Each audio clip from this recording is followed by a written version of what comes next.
다 같이 일어서셔서 찬양하라 내 영혼아, 찬송가 621장입니다.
다 함께 묵상 기도 드리심으로 성령 강림 후 첫째 주일 환경주일 예배를 하나님께 드립니다.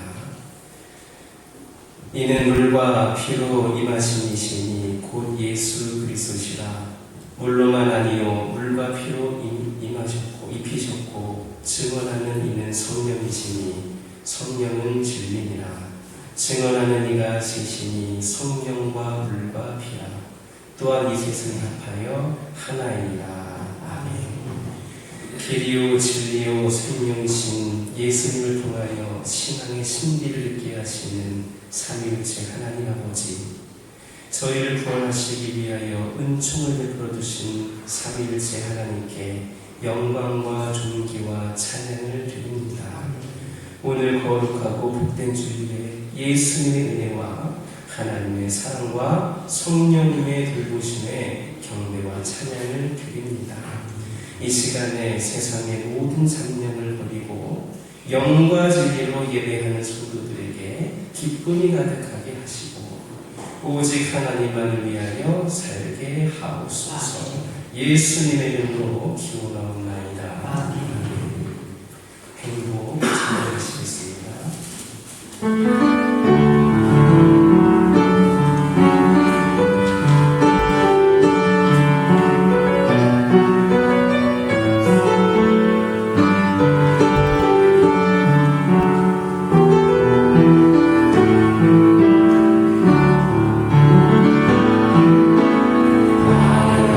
하지 않아도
자리에 앉으셔서 성시교독 113번입니다. 성시교독 113번 자연과 환경입니다. 113번 교독합니다. 태초에 하나님이 천지를 창조하시니라.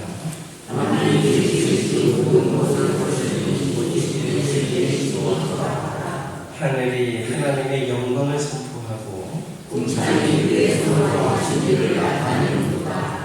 땅과 거기에 충만한 것과 세계와 그 가운데 사는 자들은 다 여호와의 것이로다.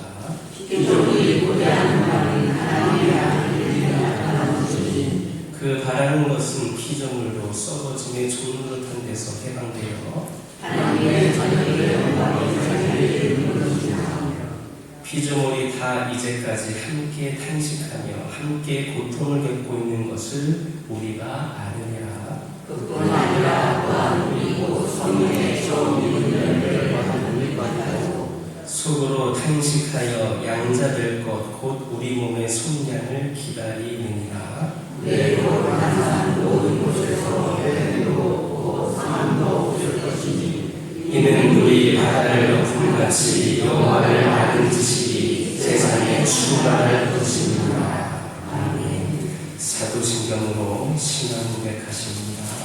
전능하사 천지를 만드신 하나님 아버지를 내가 믿사오며 그 외아들 우리 주 예수 그리스도를 믿사오니 이는 성령으로 잉타하사 동정녀 마리아에게 낳으시고 본디오 빌라도에게 고난을 받으사 십자가에 못 박혀 죽으시고 장사한 지 사흘 만에 죽은 자 가운데서 다시 살아나시며 하늘에 올사 전능하신 하나님 우편에 앉아 계시다가 저희로서 산자와 죽은 자를 심판하러 오시리라. 성령을 믿사오며 거룩한 공예와 성도가 서로 교통하는 것과 죄를 사하여 주시는 것과 모든 다시 사는 것과 영원히 사는 것을 믿사옵나이다. 아멘. 찬송 35장입니다.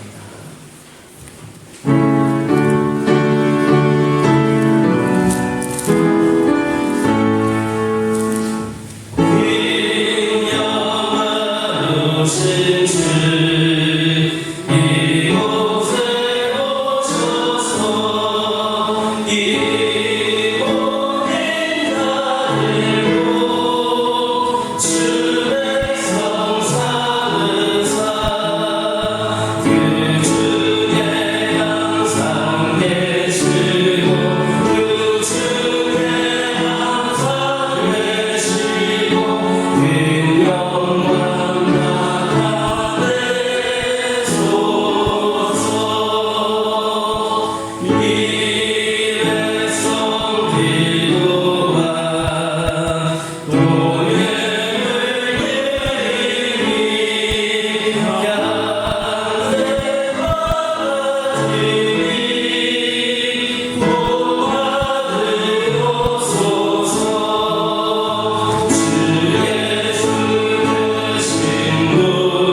사랑 많으시고 자비로우신 하나님, 지나간 한 주간 동안도 부족한 저희들의 모든 삶을 일일이 간섭하여 주시고 또 하는 일마다 지혜를 주시며 또 건강을 주셔서 모든 세상의 힘든 것을 능히 감당하고 평탄한 길로 하나님께 영광 돌릴 수 있도록 붙들어 주셔서 감사를 드립니다.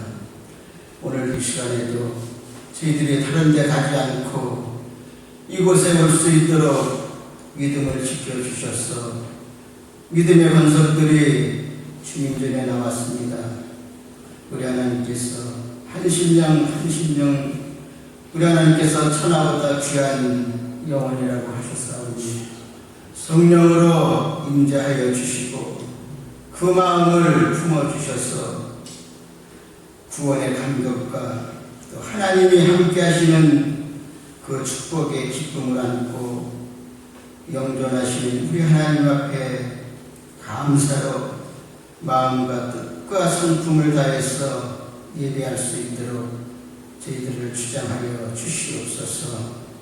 아버지, 저희들이 이 험악한 세상을 살다 보니 마음의 민본이라도 육신이 약해서 하나님의 뜻대로 살지 못한 것 용서하여 주시옵소서.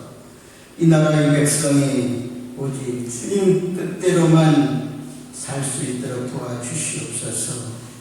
그리고 이 나라에 있는 모든 교회들이 사람의 뜻으로 사는 것이 아니라 하나님의 온전하신 뜻대로 경영할 수 있는 교회들이 되도록 인도하여 주옵소서. 그리고 가정과 개인 역시 하나님의 뜻을 준수하며 살 수 있도록 구속하여 주시기를 원합니다. 우리 하나님의 뜻은 온전히 저희들에게 좋은 것을 주셔서 잘 살게 만드는 것이 우리 하나님의 본원입니다. 저희들 역시도 하나님의 그 도우심을 받아서 잘 사는 것이 그것이 저희들의 본업인 줄 알지만 저희들이 세상 이런 본업같이 본업으로 살지만 하나님의 뜻은 날마다 부업으로 생각하며 살아오기 때문에 하나님의 영광에 이르지 못하고 영원히 살기 마치 봄사가 잘 되고 강건하게 살지 못하는 것인 줄 압니다. 순종이 제사보다 낫고 듣는 것이 수양의 기름보다 낫다고 말씀하신 그 말씀을 저희들이 잘 기억하여서 저희들이 말과 행동이 하나님 보시기에 일치하게 살아서 정말로 복이 되고 세상에 빛이 되는 삶을 살 수 있도록 하나님 붙들어 주시옵소서. 지금은 또 성령 강림 주간입니다. 오순절 다락방에서 성령을 주시고 그리고 우리 예수님께서 승천하시면서 약속하신 그 성령을 저희들의 각 심령에 불같이 쏟아부어 주셔서 저희들의 감사가 뜨겁게 하여 주시옵고 예배가 뜨겁게 하여 주시옵고 무엇보다 하나님의 일에는 출석함이 뜨겁게 하여 주시옵소서.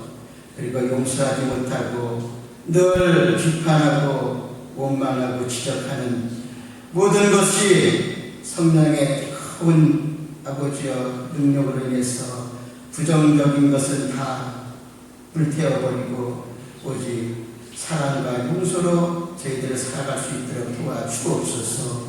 그리고 무엇보다 저희들이 평생을 살아오면서 이웃을 만번이고 10만번이고 부르짖었지만 이웃을 위해서 사는 게 무엇인지 저희들 깊이 가슴에 손을 얹고 생각하게 도와주시옵소서.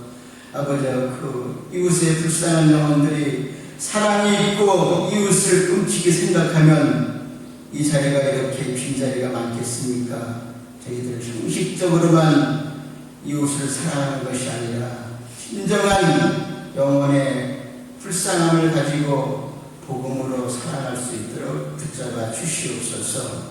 아버지 단위에 세우신 목사님 영육간의 건강함을 주시고 이 시간도 전하는 말씀이 마음의 문제나 육신의 문제나 범사의 문제가 저희들 아무리 세상에서 발버둥치고 사방을 둘러보아도 저희들을 도와줄 것은 아무것도 없습니다. 오직 하나님만이 저희들을 도와주실 수 있고 치료해 주실 수 있고 형통케 해 주실 수 있사오니 이 시간 전하는 말씀을 통해서 문제가 해결받고 깨닫고 모든 것이 형통하게 인도함을 받는 귀한 말씀이 되도록 성령께서 역사에 주옵소서. 이 자리에 참석지 못한 신령들 어느 곳에 있든지 긍휼히 여겨 주옵소서. 저희들이 이 세상 어느 곳에 가도 저희들을 위해서 십자가에 박힌 자는 없습니다.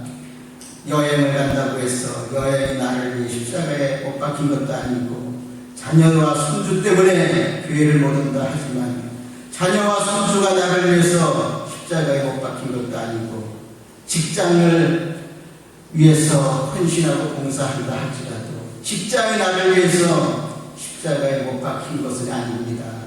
돈을 사랑해서 이 자리에 못 왔습니까? 돈을 아무리 사랑하고 끔찍히 여겨도 그것은 나를 위해서 십자가에 못 박힌 것이 아닙니다.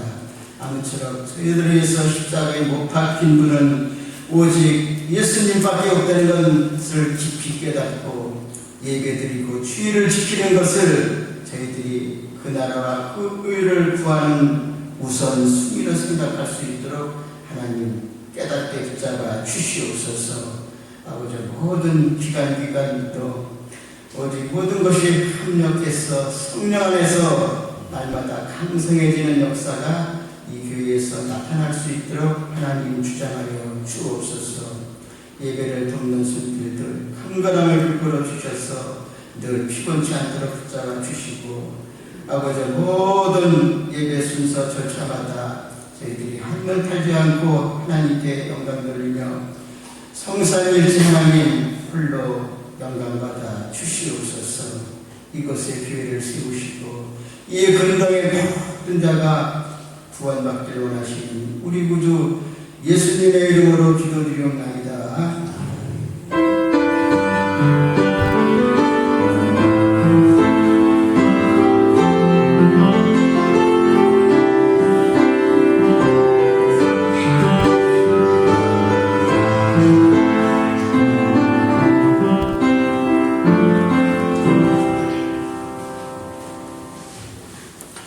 오늘 주신 말씀은 사도행전 11장 19절에서 30절 말씀입니다. 그때 스데반의 일로 일어난 환난으로 말미암아 흩어진 자들이 베니게와 그보로와 안디오까지 이르러 유대인에게만 말씀을 전하는데 그룹의 그보로와 브레는 몇 사람이 안디옥에 이르러 헬라인에게로 말하여 예수를 전파하니 주의 손이 그들과 함께 하시매 수많은 사람들이 믿고 주께 돌아오더라. 예루살렘 교회가 이 사람들의 소문을 듣고 베나바를 안디옥까지 보내니 그가 이르러 하나님의 은혜를 보고 기뻐하여 모든 사람에게 굳건한 마음으로 주와 함께 머물러 있으라 권하니 바나바는 착한 사람이요 성령과 믿음이 충만한 사람이라.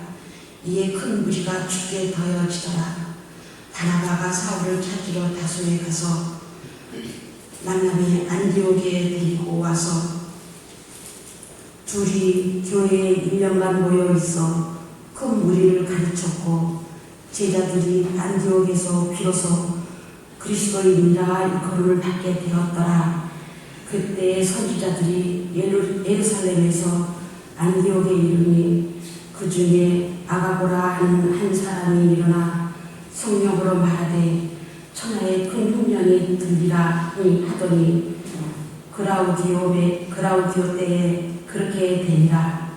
제자들이 각각 그 힘대로 유대에 사는 형제들에게 부조를 보내기로 작정하고 이를 실행하여 바나바와 사울의 손으로 장로들에게 보내니라. 아멘.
오늘 은혜 많이 받으시기 바랍니다. 할렐루야. 복음이라고 하는 것은 순탄한 환경이나 고난이 없는 가운데 성장하거나 전파되는 것이 아니라 이상하게도 고난이 없으면 환경이 순탄하면 모든 것이 다 잘 될 것 같은데 오히려 나태하고 게으르고 교만해지기 쉽습니다. 오히려 고통과 역경 속에서 복음이 확산되고 승리하는 것을 볼 수 있습니다. 이것은 마치 활활 타오르는 불덩어리를 끄기 위해 덮쳤을 때 그 불이 꺼지는 것이 아니라 오히려 불길이 사방으로 더 흩어지는 것과 같습니다. 스데반이 순교한 사건으로 말미암아 기독교가 확산이 되려고 하니까 그 일로 인하여서 동시에 환란이 왔습니다. 활활 타오르는 불은 불을 장작개비로 때리니 불이 꺼지는 것이 아니라 오히려 산지 사방으로 흩어지는 것과 마찬가지고, 이 진리를 가진 사람은 건드리면 건드릴수록 더 커지는 것입니다. 이것은 저주가 아니라 축복입니다. 환란을 당한 사람들은 사방으로 흩어지기 시작했습니다. 그들은 생각지도 못하게 베니게와 구브로와 안디옥까지 가게 되었고, 거기서 그들은 전도하게 되었습니다. 그런데 그들은 하나님의 뜻을 깨닫지를 못하고 이방인에게 복음 전할 생각은 하지를 못했습니다. 유대인들에게만 복음을 전했습니다.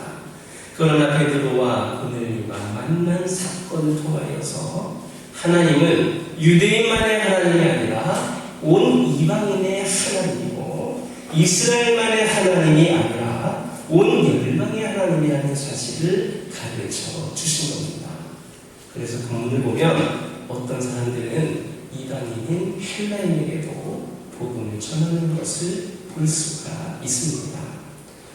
어느 교회를 보면 우리나라도 할 일이 많은데 왜 굳이 해외까지 가서 복음을 전하느냐? 이 나라의 농촌 시골도 속에 사는 가난한 사람들부터 복음을 전하자라고 말합니다. 그런데 또 어떤 교회는 우리나라도 전도하지만 여러 가지 힘들고 어렵고 돈도 없고 사람도 없는 상황이라 하더라도 해외 선교에 힘쓰는 경우도 있습니다. 그것은 정말로 주님의 명령이기 때문에 그렇게 나가는 겁니다. 안디옥에서 이방인들에게까지 복음을 전한 유대인들은 소수였지만 얼마나 큰 대난을 일으켰습니까? 결국 그런 소수의 변화된 교회가 세계 교회를 끌고 가는 겁니다. 하나님께서 친히 이들에게 역사하여 주셨습니다. 소수이지만 꿈을 갖고 하나님의 뜻대로 살고 싶어하는 사람들에게는 하나님이 축복을 내려 주시는 겁니다. 21절을 보니까 이방인 사역에 하나님이 축복을 주셨습니다. 주님의 손이 그들과 함께 하신 겁니다. 저는 여러분들에게도 주님의 손이 함께 하시기를 축원합니다. 여러분의 집에도 주님의 손이 함께 하시기를 축원합니다. 여러분의 자녀들에게도 주님의 손이 함께 하시기를 축원합니다. 내가 한 것은 아무리 커도 시시한 겁니다. 그러나 하나님이 하신 것은 아무리 작아도 귀한 겁니다. 하나님의 손이 함께 한 것은 처음에는 미약할지 모르지만 끝이 창대합니다. 내가 손댄 것은 처음에는 그럴듯하나 끝이 별 볼 일 없습니다. 인생도 그렇습니다. 우리 인생의 중요한 결산은 젊었을 때 하였던 것보다 끝이 좋아야 됩니다. 죽을 때 좋아야 하는 겁니다. 주님이 그들과 함께 하셨습니다. 그리고 수많은 사람들이 주님께 돌아왔습니다. 주님이 함께 하시고 수많은 사람들이 주님께 돌아오는 이 성령의 사건들, 그들은 더 이상 막을 수 없었습니다. 이러한 거부할 수 없는 성령의 역사가 여러분들의 가정에도 있게 되기를 주님의 이름으로 축원합니다. 이것은 다수가 하는 게 아닙니다. 소수의 몇 사람이 하지만, 부족한 인원들이 하지만 그 영적인 힘은 다수가 감히 견디지를 못하는 겁니다. 이방인들 사이에 일어난 성령의 역사 앞에 예루살렘 교회는 더 이상 모르는 척할 수가 없었습니다. 그들은 즉시 예루살렘 교회에서 가장 돈만 있는 평신도 지도자 한 사람을 선택했습니다. 그래서 그를 성령의 역사가 강력하게 일어나고 있는 안디옥에 파송하기로 결정합니다. 여러분, 사마리아 사람들도 성령 받았다는 소식을 듣고 사도들이 의논하여서 베드로와 요한을 파송했던 사실을 꼭 기억하십니까?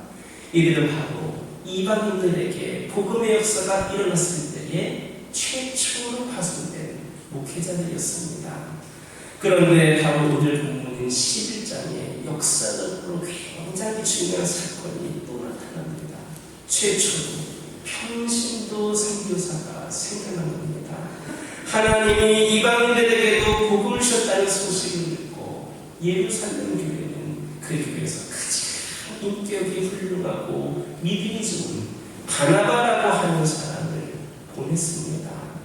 바나바는 안디옥에 도착해서 하나님의 은혜가 헬라인에게 나타나는 것을 직접 목격하고 기뻐했습니다. 그리고 바나바는 가서에 가서 사울을 만나 안디옥 교회로 데리고 와서 그와 함께 말씀을 가르치게 됩니다. 그러면 우리들이 정말 관심 있게 생각해 보아야 할 점은 이 최초의 평신도 선교사였던 바나바는 도대체 어떤 인물이었는가? 도대체 어떤 인물이었기에 그렇게 보냄을 받았는가? 승을 받았는가? 어떤 인물이었는가 하는 겁니다. 첫 번째로 바나바는 착한 사람이었습니다. 그는 인격적으로 훌륭한 사람이었습니다. 기본이 잘 되어 있는 사람이었습니다. 바나바는 그 성품이, 그 인격이, 사람 됨됨이가 초대교회를 대표할 만한 사람이었습니다. 그는 성경에 나오는 인물 가운데 아주 탁월한 인격을 가진 사람이었습니다. 나중에도 언급하겠지만 사도 바울보다 훨씬 높은 인격을 소유한 사람이 바로 바나바입니다. 바나바는 가난한 사람들을 돌보고 약자들을 돌보는 사람이었습니다. 바나바라고 하는 이름의 뜻도 위로자, 권위자라는 뜻입니다. 그는 언제나 일보다는 사람을 중요하게 생각했고 특별히 보이는 사람보다는 보이지 않는 사람을 중요하게 생각했습니다. 또 상처받은 사람들을 언제나 중요하게 생각하면서 치유했던 내면적으로 깊은 인격을 가지고 있었습니다. 바로 그런 사람이 나가서 전도를 했기 때문에 열매가 있었던 겁니다. 두 번째로 바나바는 성령과 믿음이 충만한 사람이었습니다. 다시 말하면 영적인 리더십이 있었다는 겁니다. 대체로 여러분, 합리적인 사람들은 영적인 부분에 있어서는 굉장히 둔합니다. 이성적인 사람들은 성령에 대해서 무지한 경우가 많습니다. 그러나 온전한 그리스도인이라면 이성적이고도 합리적이면서 동시에 영적으로 예민하고 성령 충만해야 합니다. 양면성이 다 있어야 된다는 겁니다. 그런데 바나바는 훌륭한 인격을 가졌을 뿐만 아니라 영적인 면에서도 탁월한 경험을 가졌던 사람이었습니다. 세 번째로 바나바에게서 배울 수 있는 점은 그는 혼자 일하기보다는 함께 일하기를 좋아하는 사람이었다라는 겁니다.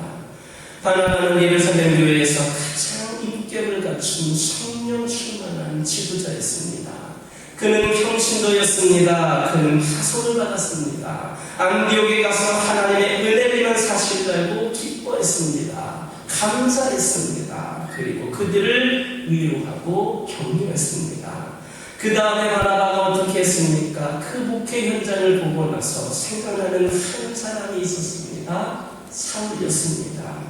사울이 예수를 믿고 나서 많은 사람들에게 핍박을 받으며 어려움을 겪고 있을 때에 바나바가 보호해준 적이 있었습니다. 그게 바나바입니다. 바나바는 사울이라고 하는 사람을 알아볼 수 있는 그런 눈이 있었습니다. 여러분들에게도 그런 붉은 눈이 있게 되기를 주님의 이름으로 축원합니다. 바나바는 그 즉시 다소로 사울을 찾아갑니다. 그리고 거기에서 쉬고 있는 사울을 격려합니다.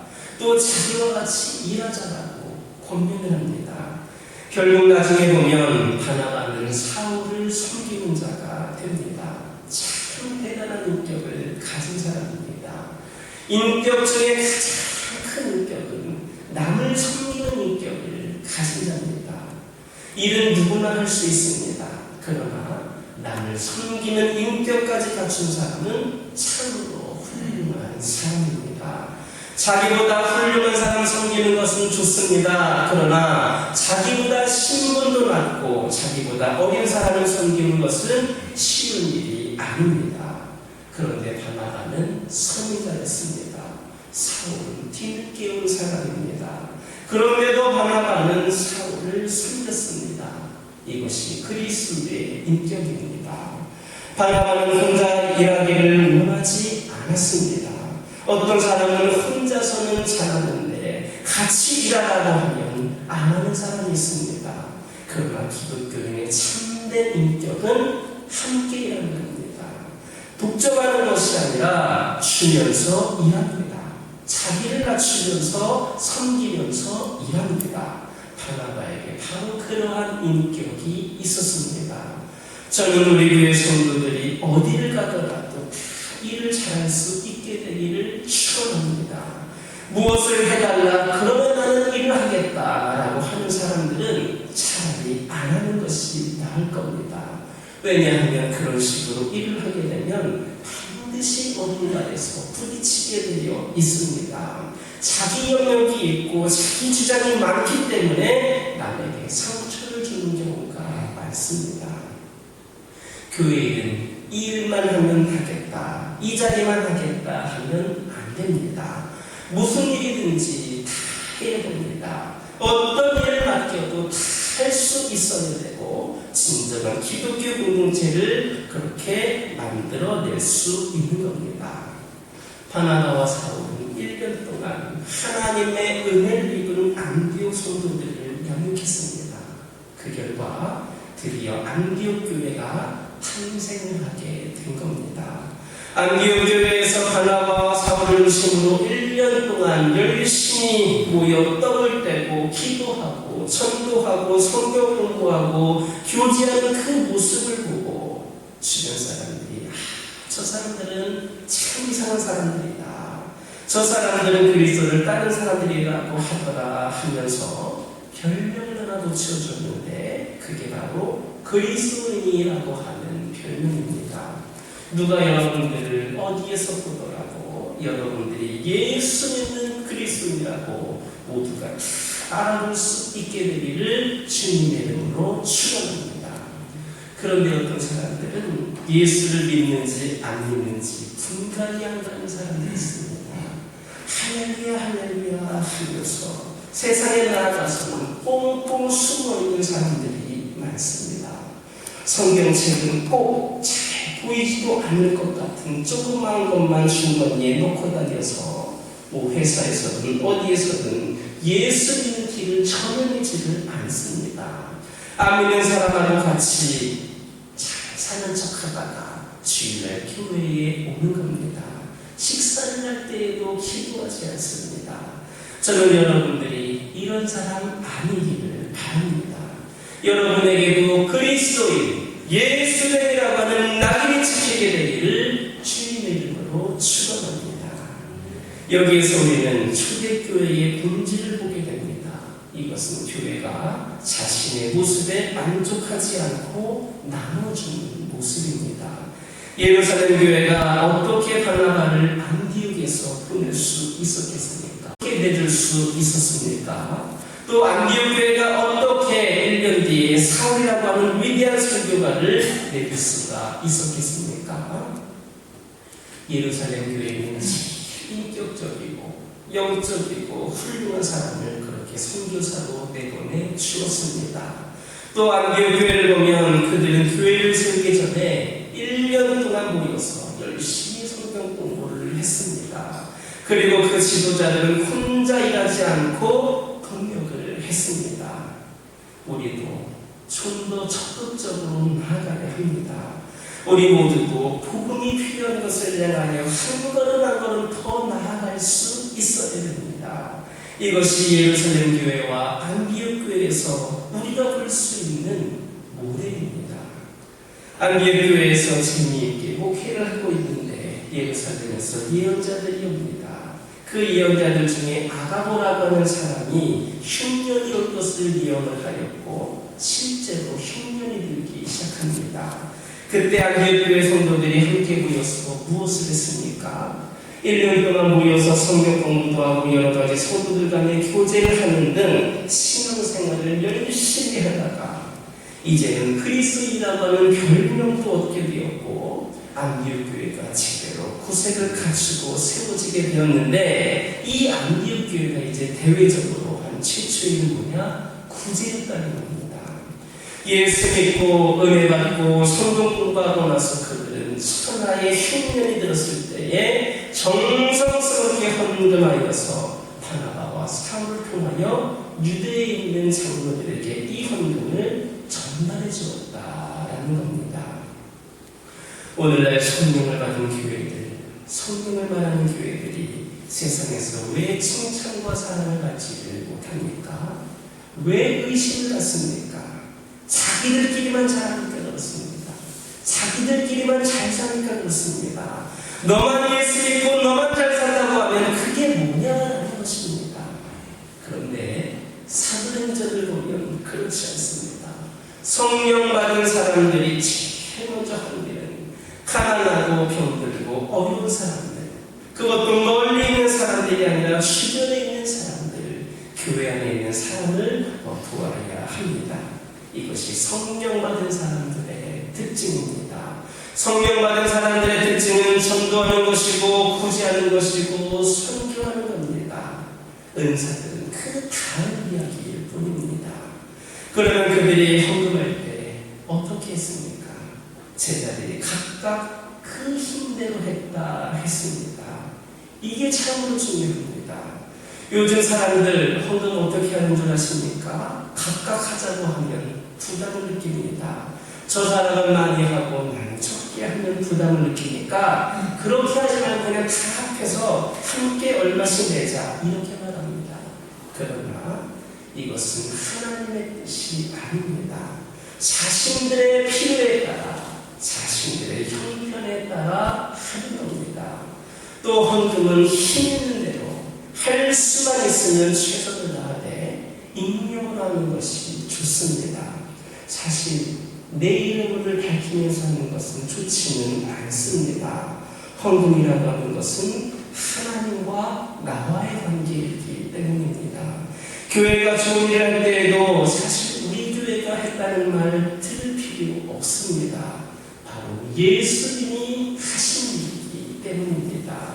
교회 이름이 밝혀지지 않을수록 좋은 교회입니다. 대신 예수님이 소문나기 때문입니다. 여러분, 우리가 헌금하고 우리가 봉사할 때 누가 나타나야 되겠습니까? 누가 드러나야 되겠습니까? 예수님입니다. 예수님이 나를 통해서, 예수님이 여러분들을 통해서, 예수님이 우리 교회를 통해서 하셨다는 겁니다. 또 헌금은 그 힘대로 자기가 할 수 있는 대로 하면 됩니다. 작게면 어떻고 크게 하면 어떻습니까? 헌금은 빚내서 하는 것도 아닙니다. 돈이 들어올 것을 예상하고 미리 하는 것도 아닙니다. 헌금은 힘 닿는 대로, 있는 대로, 형편대로 하는 겁니다. 이번에 생기면 이번에 하고, 그 다음에 생기면 그 다음에 하고, 안 생기면 못하고 그런 겁니다. 그러므로 절대로 여러분 헌금 때문에 시험에 들어서는 안 됩니다. 헌금이라고 하는 것은 우리에게 축복이 되어야 합니다. 어떤 교회 장로님은 선임 장로이기 때문에 헌금을 해도 자기가 제일 많이 해야 된다는 부담이 있었다고 합니다. 그런데 그분이 말년에는 돈이 별로 없으셨습니다. 그걸 또 한 해, 두 해가 아니라 계속 없으니까 왠지 헌금을 못하는 것 때문에 교회에서 뒤처지는 것 같았다라고 합니다. 그리고 헌금을 좀 하게 되면 어깨가 좀 펴지는 것 같았다, 이렇게 말하기도 했습니다. 그러나 여러분, 이런 것은 잘못된 겁니다. 각각 할 수 있는 대로 그 형편에서 최선을 다하는 것, 그것이 초대교회의 헌금이었습니다. 또한 오늘 본문에서 마지막으로 이 헌금을 누구에게 보냈다 했습니까? 유대에 사는 형제들에게 보냈다 했습니다. 지금 안디옥 교회는 여러분 태어난 지 얼마 안 된 갓 태어난 교회입니다. 1년밖에 안 된 교회입니다. 헌금의 액수가 모인 얼마나 모였겠습니까? 그러나 그들은 이렇게 아름다운 일을 했습니다. 저와 여러분에게도, 그리고 우리 교회에도 이러한 아름다운 일을 감당하는 축복의 역사가 넘쳐나게 되기를 주님의 이름으로 축원합니다. 기도하겠습니다. 하나님 아버지, 오늘 초대교회의 아름다운 모습을 보면서 하나님께 감사를 올려드립니다. 영광을 받아주시고 우리들이 이런 교회가 되게 하시고 우리들이 이런 성도들 되게 하여 주옵소서. 예수님의 이름으로 기도드립니다. 아멘. 봉헌 찬송 569장입니다.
세상에 존재하는 만물을 창조하시고 다스리시는 삼위일체 하나님 아버지, 예수님의 이름으로 무엇을 구하든지 주시겠다 하신 말씀에 따라 겸허한 마음으로 예물을 드리게 하시니 감사드립니다. 비록 적은 예물이지만 땀 흘려 모은 돈을 가지고 나와서 드리오니 받아 주옵소서. 적게 심는 자는 적게 거두고 많이 심는 자는 많이 거둔다 하신 말씀을 믿습니다. 하나님 나라에 많이 심게 하시고 거룩한 투자에 인색하지 않게 하옵소서. 세상에 심는 재물은 자라다가 열매를 맺으나 때가 되면 마르고 없어질 줄 알고 믿습니다. 영원히 없어지지 않는 씨를 심게 하시고 30배, 60배, 100배 열매를 맺게 하옵소서. 하나님의 약속을 믿고 11조를 드립니다. 감사히 너무 많은 눈물로 드린 예물도 있습니다. 눈과 마음을 다하여 헌신하는 사랑의 구제 예물이 있습니다. 갈 수 없는 마음을 안고 선교지에서 수고하는 분들에게 보내는 선교 헌금이 있습니다. 저희가 드린 모든 예물이 객과 과와 과거를 위하여 쓰이게 하시고 하나님을 높이고 예배드리는 일에 쓰이게 하시고 또 하나님의 나라가 확장되는 일에 귀하게 사용되게 하여 주옵소서. 물질이 없어 마음껏 드리지 못한 손길들도 있습니다. 그들에게 풍성한 물질의 복을 허락하여 주옵소서. 예수님의 이름으로 축복하며 기도드립니다. 아멘. 교회 소식 전해드립니다. 오늘 오후 예배는 1시에 드리도록 하겠습니다. 오늘 오후 예배는 2시인데 오늘 예배 후에 전교인이 함께하는 인들 길거리 청소를 진행하려고 합니다. 1년에 한 번 하는 행사입니다. 창조주의 환경주의를 맞이하여서 하나님이신 그 창조 질서를 사랑하고 가꾸려는 마음으로 이 지역에 있는 인근 지역을 우리 모두가 구역을 나누어서 함께 쓰레기를 줍는 그런 시간이 되도록 하겠습니다. 날이 더워서 힘들겠다 하는 분들이 있으실까 말씀드립니다.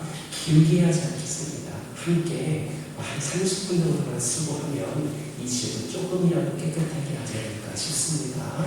여러분들 오후 예배 참석하시고 함께 귀한 사역을 했으면 좋겠습니다. 2023년 전도의 무리교회 선발합니다.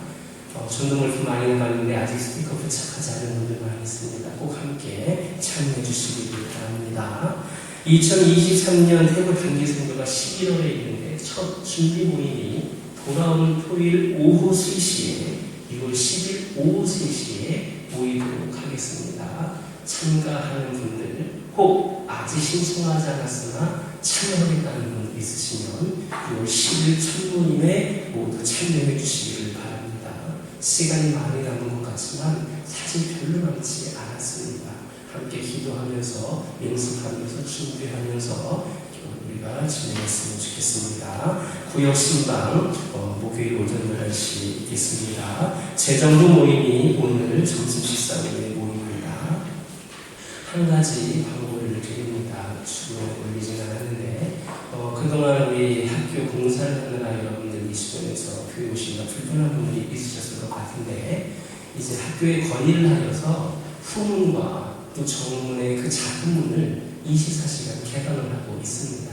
학교에 건의하였고 그래서 공휴일날도 그렇고 새벽에도 그렇고 밤에도 그러니까 계속 열려져 있는 것을 보게 됩니다. 행정실장님을 만나서 건의했더니 바로 시행된 것 같은데 멀어서 못 나오겠다 불편하다는 분들은 이제 하지 마시고 학교를 통해서 교회에 모시면 되겠습니다. 여러분 더 모이기 힘쓰는 우리 성도들 되시기를 바랍니다. 옆에 계신 분들과 인사 나누겠습니다. 한 주간에도 승리하시기 바랍니다.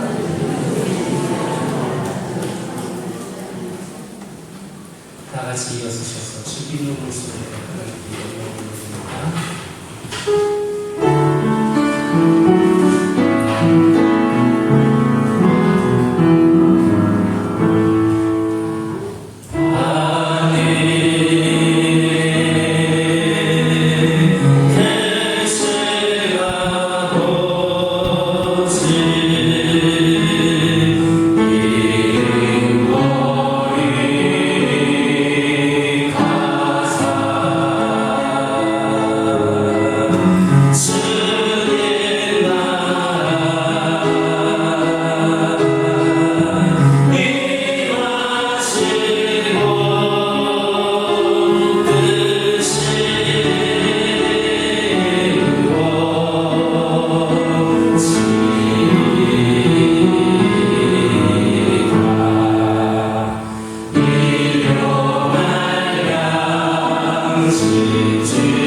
자신의 피를 흘리시면서까지 우리를 사랑하여 주신 주 예수 그리스도의 은혜와 우리를 돌보시기 위하여 조금도 쉬지 않으시는 하나님 아버지의 사랑과 우리의 삶을 은혜로 충만하게 채워주시는 성령님의 역사가 주님의 십자가 앞에서 주님을 아버지라고 고백하고 주기를 다짐하고 주의 길을 따라가겠다고 고백하는 성도들 가운데에 이제부터 영원토록 함께하여 주시기를 간절히 축원하옵나이다.